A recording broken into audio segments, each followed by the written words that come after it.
Hello all, I'm Sai and you're watching The Book Dragon. In today's video, I'm bringing to you my book to movie comparison of I Am Legend by Richard Matheson. Now, I read the book in audio format last week and I enjoyed it a lot. I picked this up because one of my favorite booktubers, Murphy Napier, has been talking about this book quite a few times in her channel, so I wanted to pick it up. And it is also a vampire based story which is dark in tone. It's not like a romantic type of vampire fiction, so keep that in mind if you want to read the book. I finished reading the book and I enjoyed it a lot, so I went forward and watched the movie. The movie is actually available in Amazon Prime, so please do check it out if you're interested. Both the movie as well as the book are really good, but they are so different from each other. They are similar only in the core concept of the story, but the way in which the story is executed in both the formats is so different yet very engaging. First, I'll talk about the book and then I'll move on to the movie and talk about what are the things I liked and did not like about the adaptation. It also has some other adaptations which were done in the 70s or 80s if I'm not wrong, but I watched only the latest one which stars Will Smith and was released in 2007. Also, if you've not read the book or watched the movie, you need not worry at all. It is completely going to be spoiler free. So without any further ado, let's get into the video right away. First, I'll give you a brief introduction of what the book is about. The book was published by the author in 1954, hence it is a very short book. It's just 160 pages long in page count, and the audiobook which I listened to was not even 6 hours long. I wanted to listen to the book over a period of 2 to 3 days, but I ended up finishing it in just one single day and it was really awesome. The suspense element of the book and the setup that the author provided for the story were the two elements which I loved the most. Now, the story deals with the character named Robert Neville, who's the only surviving human in Los Angeles because of something which happened. Okay, a huge apocalyptic event happens and most of the human race actually dies, and the rest of the population who are existing now have been infected due to some bacteria and all of them have been converted into vampires. The animals have not been affected to such a great extent, but the human beings all have been. While we begin the story, Robert Neville, who's our main character, is the only one who's not affected, and he's been continuously guarding himself against from the vampires using several techniques that he has learned through his study in the library. Some of these include very common techniques which are used against vampires, like using garlics and having sharp pikes in order to kill them off while they come and try to attack them. There are multiple elements that are put together by the author in a really practical way so that it doesn't feel like there are loopholes that the author can easily use later on in order to make some twists happen in the story. It is suspenseful, yet it is a bit predictable as well. The predictability element of the book is toned down a lot by the suspense that the author provides here. Also, the book happens in 1976, so it's a futuristic book according to the time when the book was written, and it happens in Los Angeles. The most important thing which I loved about the book rather than anything was the amount of characters that we had. We had only one single character. It was totally zeroed in on Robert Neville alone, and his characterization was really good. We continuously see what's going on in his head and we spend a lot of time with his thoughts itself, and how will the thought of a person be while he's caught totally alone in his own planet without any other person of his own species. So this is the basic pitch for the book. While developing the main character, as I said, in a really good way, the author does not miss the effect of the vampires on the story also. The vampires in this story are not at all romanticized in any way. They are totally shown as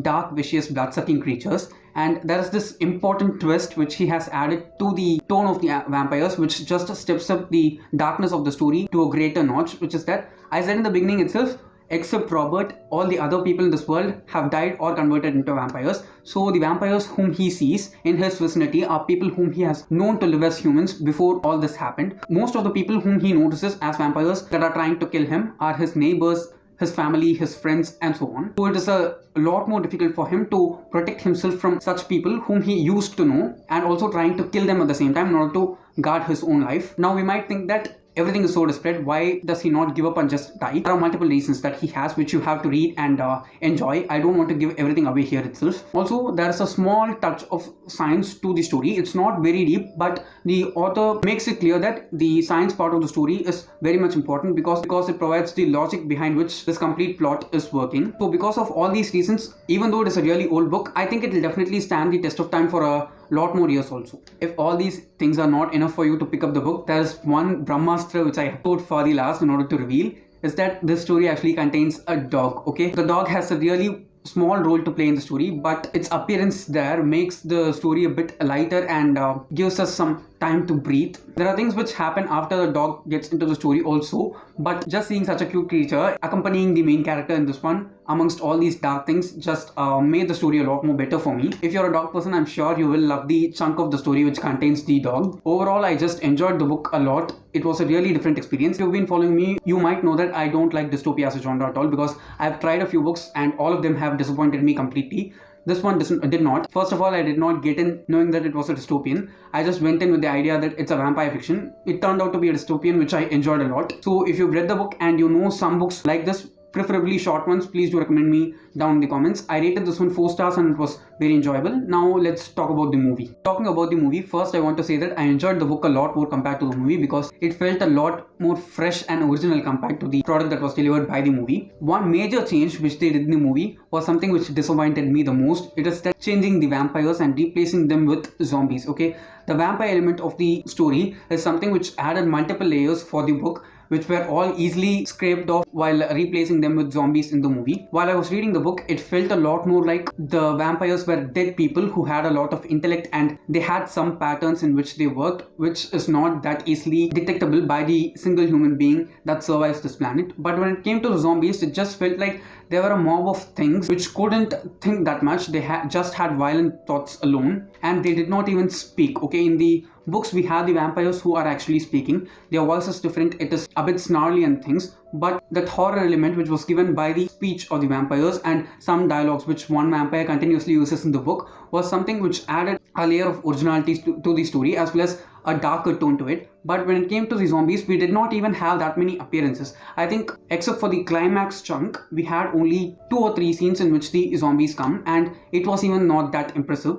The jump scare element that was provided by the zombies was really good, but apart from that, their presence in the story was not that easily felt by me, as I was feeling the presence of the vampires in the book. One thing I appreciate in the movie a lot was how they had shown the entirety of New York City totally out of human beings and in a state of devastation. According to the book, it's been 3 years when the story is actually going on. It is shown as such in the movie also, and the amount of impact those 3 years without the inhabitation of humans in this planet has had for the environment as a whole was shown really well in the movie. Also, the dog got a longer screen time in the movie compared to the page time which it got in the book. I liked that a lot, and the dog was a lot more helpful in the movie rather than in the book. In the book, it just felt like it was placed as an element which could cool down certain things and give us time to breathe, as I said before. But in the movie, the dog felt like more a part of the story rather than just being an element which was used to bring some tension down. Also, I heard that Will Smith wanted to adopt the dog, but the trainer of the dog did not want to give her away. So they came to a deal that he'll be meeting the dog once every month. And if I'm not wrong, he's still meeting it. I'm not sure. If it still lives, I think he is still meeting it. I read it somewhere. So these are 2 important things which I observed from the movie and liked a lot. At last, I'd like to talk about one thing, which is the exclusion of the character Ruth from the book in the movie. Okay. They changed the character of Ruth with some other character in the movie, but I think the amount of impact that Ruth had on the book towards the climax was really much more monumental compared to the other character who was actually used in the movie. The backstory of Ruth that we get in the book is something which added a lot more substance to the story and the expanse for this world as a whole, despite all the bad things that are happening. But in the movie, I did not see that scope for the expansion of the world shown in the format. Also, I think that because of this expansion of the world being given a chance, there might be chance for sequels or different stories that happen within this same world because of the presence of different types of people or things in the world when it came to the book. But here it did not seem like that at all. We just had the zombies and the human beings and the animals which are not affected alone. So it was a bit bumming for me. Despite all these flaws also which I have said, I did enjoy the movie a lot. It was a bit slow, and since we didn't have characters, there was not at all that much dialogue. It was mostly very silent, but that silence element just elevated the jump scare elements of the movie a lot more, and I did enjoy watching it. I watched it with all the lights on, yet there were certain scenes during which I jerked a lot because it was so scary. So if you're a person who likes watching such kind of movies, please do try it out because it is definitely worth the time.